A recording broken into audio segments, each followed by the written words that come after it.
Hello বন্ধুরা, কেমন আছো সবাই? আশা করি তোমরা সবাই খুব ভালো এবং সুস্থ আছো। তো আজকে কথা বলতে যাচ্ছি সিতারে জমিন পর এই মুভিটা নিয়ে। তো ডিরেক্টেড বাই আর প্রসন্না, আমির খান রয়েছে, আমির খানের প্রোডাকশন।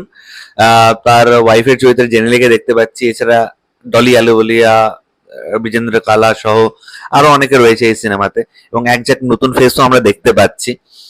তো সিনেমাটা দেখলাম, গল্পটা অল্প করে বলে নিচ্ছি। আর ট্রেলার দেখেই ক্লিয়ার ছিল যে আমির খান, যাকে কিনা একটা পানিশমেন্ট হিসেবে, সে ড্রিঙ্ক অ্যান্ড ড্রাইভের কেসে ফেসে গেছিল, তো তাকে পানিশমেন্ট হিসেবে কিছু কি বলবো আর কি, যারা স্পেশাল চাইল্ড রয়েছে, স্পেশাল লোকজন রয়েছে, তাদের ভলিবল কোচ হিসেবে, ভলিবল বলছি সরি, বাস্কেটবল কোচ হিসেবে তাকে পাঠানো হয়। এবং সেখানে যাওয়ার পর আমির খান প্রথমে তো মানে ভেবেছিল যে 3 মাসের একটা পানিশমেন্ট পোস্টিং, কোনোভাবে 3 মাস কাটিয়ে দিলেই হবে, কিন্তু থাকতে থাকতে তাদের সাথে একটা আলাদা রকম বন্ডিং হয়ে ওঠে।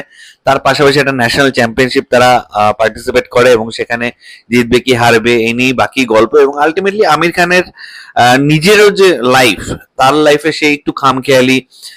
তার ওয়াইফ সবসময় মানে জেনেলিয়া বলে যে আমার বেবি লাগবে, বেবি লাগবে, কিন্তু আমির খান রেসপন্সিবিলিটি নিতে চায় না। মায়ের সাথে একটা অন্যরকমের ইকুয়েশন রয়েছে। তো পার্সোনাল লাইফটাও মানে অন্যরকম হয়ে যায় আমির খানের এই লোকগুলোর থেকে, সেও অনেক কিছু শেখে। তো এটা নিয়ে বাকি গল্প। তো ভালো খারাপ দুটো দিক নিয়ে কথা বলবো। ভালো দিক আমার যদি মানে সবার ফার্স্ট যেটা আমার মনে হচ্ছে সেটা হচ্ছে যে এটা রিমেক সিনেমা, চ্যাম্পিয়ন্স থেকে রিমেক করা হয়েছে, কিন্তু আমির খান এখানে নিজস্ব কিছু দেশি এলিমেন্ট এর মধ্যে ইনকর্পোরেট করেছে। মানে রাইটার, ডিরেক্টর সবাইকে মিলেই বলছি আর কি, যে মেকার্সরা কিছু দেশি এলিমেন্ট ইনকর্পোরেট করেছে, এবং সেটা কিন্তু সত্যি দেখতে খুব ভালো লাগছিল। এবং কোথাও গিয়ে মনে হচ্ছে যে স্ক্রিপ্ট লেভেলে তারা মানে একদম ফাঁকিবাজি মেরে কাজটা কিন্তু করেনি, তারা কিন্তু যথেষ্ট খেটে খুটেই করেছে কাজটা। এবং অভিনয়ের কথা যদি বলি, কিছু জায়গায় আমির খানের অভিনয় সত্যি গায়ে কাটা দেয়, কিছু কিছু জায়গায় সত্যি এরকম রয়েছে। জেনিলিয়া কিন্তু খুব নজর কাড়া পারফরমেন্স করেছে। এবং এই যে রিয়েল স্পেশাল লোকজনদের নিয়ে, আম, যারা অটিজমে ভুগছে বা ডাউন সিনড্রোম রয়েছে, তাদেরকে রিয়েলিস্টিক ক্যারেক্টার গুলোকে নিয়ে কাজ করানো, মানে এটার জন্য তো একটা বাহবা দিতেই হয়। তার পাশাপাশি বলবো যে মিউজিক মিউজিক খুব ভালো হয়েছে। ব্যাকগ্রাউন্ড স্কোর, স্পেশালি গানগুলো তো আমার ব্যাকগ্রাউন্ড স্কোর অনেক বেটার লেগেছে। তো এবং পিকচারাইজেশনও কিছু কিছু জায়গায় কিন্তু বেশ ভালো। তো এই হচ্ছে ওভারঅল পজিটিভ দিক। আমি জানি এর থেকেও বেশি অনেকের হয়তো অনেক পজিটিভ কিছু মনে হতে পারে, কিন্তু আমার এইটুকুনির বাইরে এই সিনেমা থেকে টেকে পজিটিভ দিক আর কিছু মনে হয়নি আমার। এবার চলে আসি সরাসরি নেগেটিভ কি কি লাগলো। তো আমার মনে হয়েছে যে আমির খানের পিকে হ্যাংওভার এখনো রয়ে গেছে, এবং পিকে দেখার পর আমির খান যাই করে না কেন তার মধ্যে একটা পিকের ছাপ চলে আসে। তো এখানেও কিন্তু খুব খুব খুব প্রমিনেন্ট, মানে হঠাৎ করে চোখ খুলে নিচ্ছে, এসে গেছে এই ওই ওই ব্যাপারগুলো না, মানে কি বলবো, পিকে করাটা মনে হয় আমির খানের ভুলই হয়েছে। যতদিন আমি পিকে দেখিনি ততদিন আমির খানের অভিনয় আমার খুব ন্যাচারাল লাগতো, এ লাগতো। কিন্তু পিকে হয়ে যাওয়ার পর পরবর্তীতে যত করেছে, একটা পোস্ট কলোনিয়াল এফেক্ট যেরকম থাকে আর কি, তো পিকের একটা হ্যাংওভার রয়ে গেছে।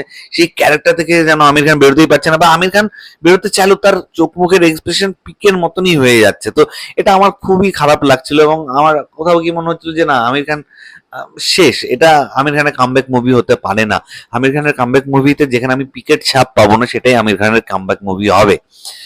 এরপরে বলবো যে তোমার যে বন্ডিং দেখানো হয়েছে, সমস্ত কিছু করা হয়েছে, কিন্তু একটা অ্যাটাচমেন্ট কোথাও একটা মিসিং লেগেছে আমার। কোথাও গিয়ে আমি সেভাবে কানেক্ট করতে পারিনি।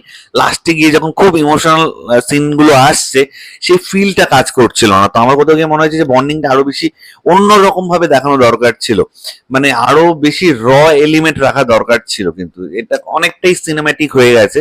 তো আর একটু রিয়েলিস্টিক এলিমেন্ট রেখে যদি বন্ডিং গুলো ক্রিয়েট করা যেত, সেক্ষেত্রে মনে হয় যে শেষের দিকে ইমোশনাল পার্টটা আরো বেশি করে ওয়ার্ক করতো। এই সিনেমাতে কমেডিও রয়েছে, কিন্তু কমেডিগুলো এতটাই প্রেডিক্টেবল যে তুমি বুঝতে পারছো যে হ্যাঁ, এটা একটা কমেডির মোড়কে রাখা হয়েছে, এবং এই সিনটা কমেডি হতে চলেছে। তো আমার ক্ষেত্রে কিন্তু কমেডিটা ওয়ার্ক করে না, অনেক ক্ষেত্রে ওয়ার্ক করলেও করতে পারে। একটা সিন রয়েছে যেখানে আমির খান ভুলবশত একজন প্লেয়ারের মা ভেবে অন্য একজনকে অনেক কিছু বলে ফেলে। তো ওইটা তো মানে খুবই বোঝাই যাচ্ছিল আর কি। তো সে আমি তো হাসির উদ্রেকটাই পাচ্ছি না, যে ভেতর থেকে একটা হাসি আসবে, আমি তো বুঝতেই পারছি।